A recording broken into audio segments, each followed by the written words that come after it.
तीनों किसान के जो कृषि बिल हैं इनकी वापसी के लिए जो लड़ाई चल रही है, इस पे आप क्या कहना चाहेंगे? ये वापसी की लड़ाई जो है विपक्षी दल की है, न कि किसानों की है। तो विपक्ष इससे क्या फायदा लेना चाहता है? मतलब विपक्ष को क्या फायदा होगा आपके हिसाब से? क्यों कर रहा है विपक्ष ऐसा? विपक्ष का ये है कि विपक्ष का सोपड़ा साफ हो चुका है पूरे हिंदुस्तान से, हर एक गृह युद्ध की स्थिति में है।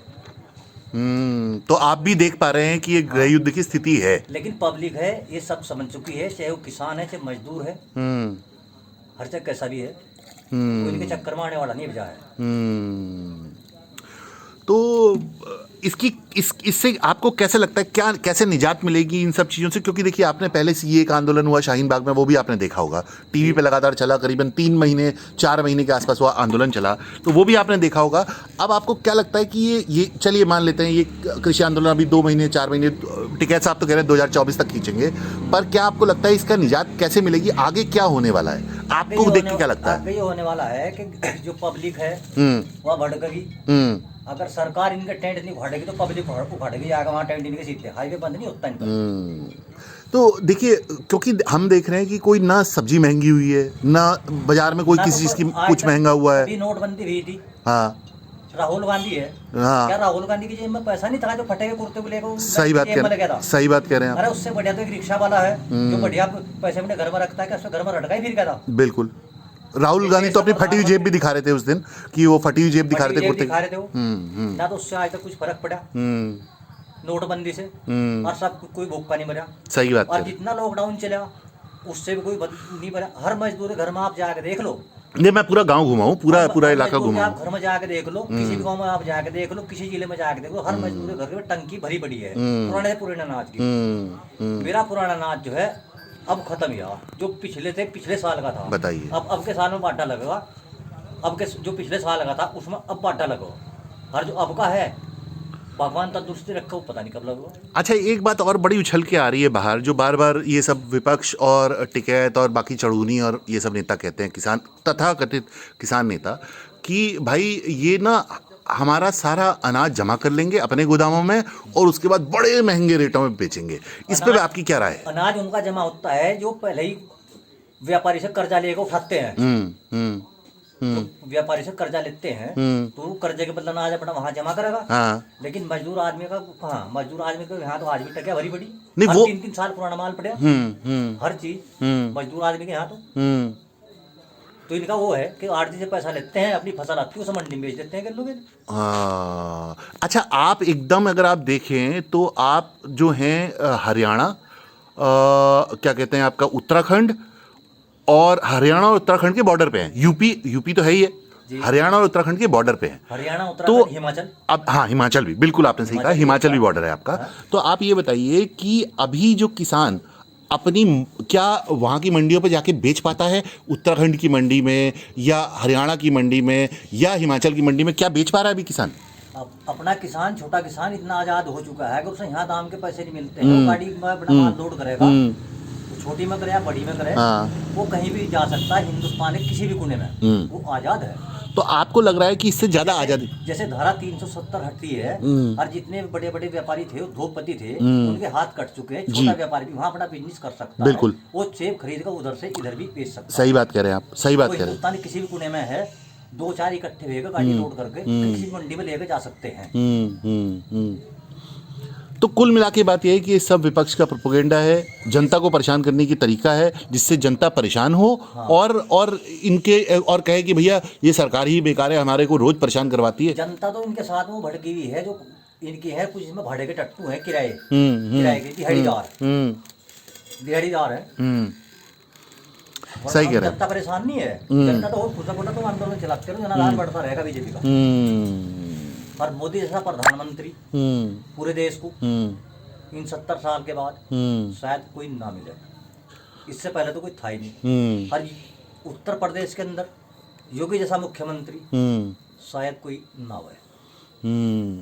अच्छा, अभी आपने देखा होगा प्रियंका गांधी जी कल गई, वहाँ पे उन्होंने इलाहाबाद में अपना स्नान किया, हाँ। मौनी अमावस्या को, जी। और अभी मंदिर भी जा रहे हैं, टीका वीका भी लगाना। इस बारे में आपको क्या लगता है? मतलब ये क्या है क्या?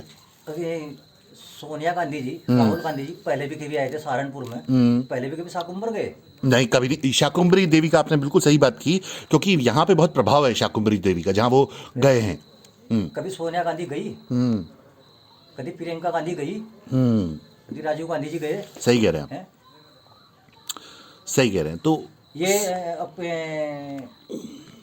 अपने दादा की दरगाह पे गई, बताओ कभी आज तक गई हो? नहीं, हमने कभी सुना नहीं है।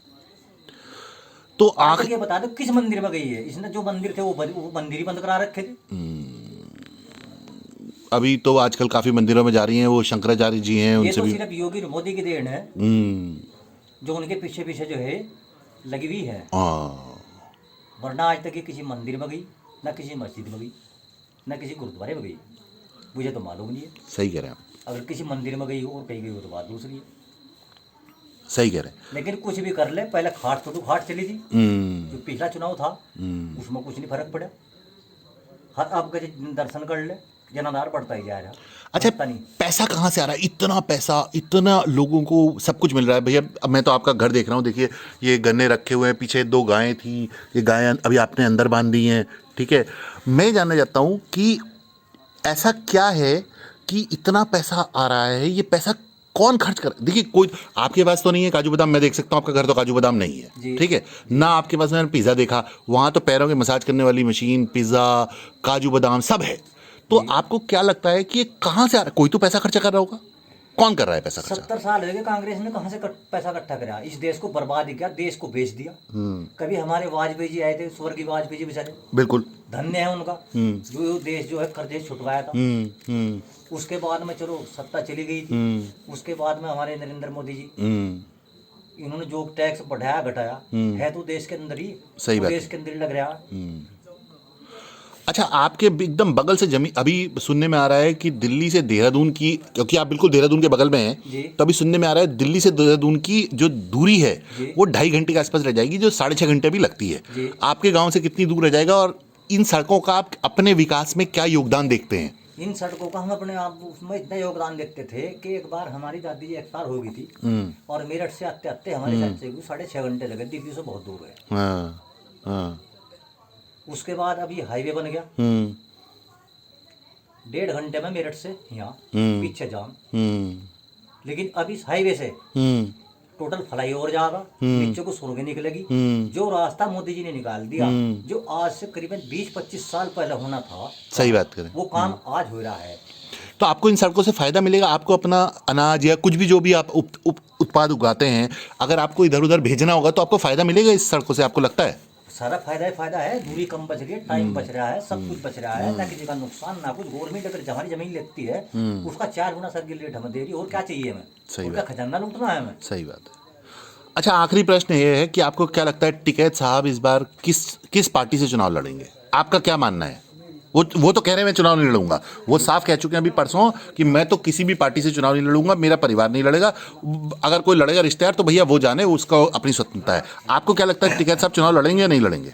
टिकैत साहब का कोई भरोसा नहीं है, गिरगिट है। ये पता नहीं किस तरफ पलट जाए टाइम पे आके।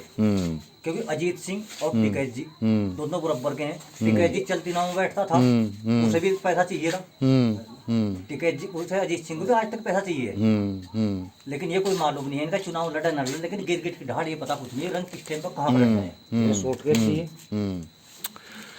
ठीक है भाई साहब, धन्यवाद। आपसे बात कर करके बहुत बड़ा फ़ायदा, मतलब बड़ी चीज़ें समझ में आई, बड़ा फ़ायदा हुआ। जनता को शायद कुछ समझ में आएगा, क्योंकि असली किसान के वहाँ बैठ के असली बातें हम कर रहे हैं।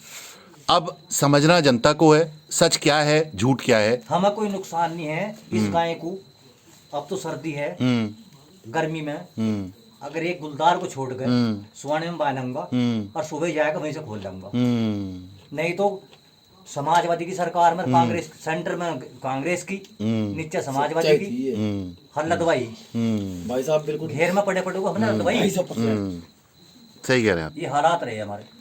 हर आदमी, हर गांव का आदमी, पूरे हिंदुस्तान का आदमी आजाद है। डंगर जहाँ बंध रहा, अगर खुल गया तो हिम्मत नहीं किसी के, रस्सा पाट पे बांध के उसे लेकर चला गया। अभी 15 दिन पहली बात है, 12 दिन पहली बात, एक झोपड़ी थी करीबन 80,000 रुपए की। वह यहाँ से भाग कर रात को 3 बजे चली गई। सारा ढूंढते फिर हो गए। लेकिन सुबह जो है वो बैठी हुई, ये जो बियर फैक्ट्री है अमनतगढ़ के पास में जो औरंगजेब को बोलते हैं, वो सुबह बैठी वहां पे मिली। अच्छा। तो वहां से ले गए। तो मतलब कोई पशुधन जो है हमारा वो सुरक्षित है, आप कह रहे हैं? अजी उसका बहुत बहुत धन्यवाद है, बहुत बहुत धन्यवाद। पशुधन नहीं, इंसान भी सुरक्षित है। मोदी की सरकार जबकि हमें तो याद है कि इस इलाके में पहले एक जमाने बहुत अपराध हुआ करते थे। अपराध ही अपराध हो गया करते थे। मैं भी छिटा था जब कभी ये बंधा टूटा था। उसके ठीक दिसंबर का महीना था और चांदनी रात थी। सारी रात उस बंधे के अंदर इतने गोटो गोटो में चोई में रहा गया और नमाज ही पढ़ो गया था। कभी आगे को कभी पीछे बदन में कपड़ा में छोटा था बदमाशों ने। खुद मेरी बीती बात है, उस टाइम पर बिहारीगढ़ थाने में विमल टमटा जी दरोगा थे। अच्छा। विमल टमटा जी सर 90 के आसपास, 90 के आसपास, इसकी 2000 के आसपास की बात है जब बंधा टूटा था। और हम पूरी रात ढूंढते फिर दिन। बताइए। विमल टमटा जी थे उस टाइम दरोगा जी। और आज कहीं नहीं कर जाओ समाने में, कहीं लड़की चली जा, लड़का चला कहीं निकल जा, जाए। कोई दिक्कत नहीं। बहुत बढ़िया बात है। ये बहन जो कुत्ते हो रहे पैदा, ना ये कुत्ते साले, इन्होंने तो बेकार फिजा खराब कर दी इस देश की। ये टोपी हरी तो मन कह रहा दबा दो, दफन कर दो, कहीं बाहर नहीं करता कोई। ठीक है भाई साहब, बहुत बहुत धन्यवाद। आप लोगों ने बहुत सारी बातें बताई, शायद जनता समझेगी और जागरूक होगी। बहुत बहुत धन्यवाद आपका। हम जंगल में पड़े यहाँ सरकार के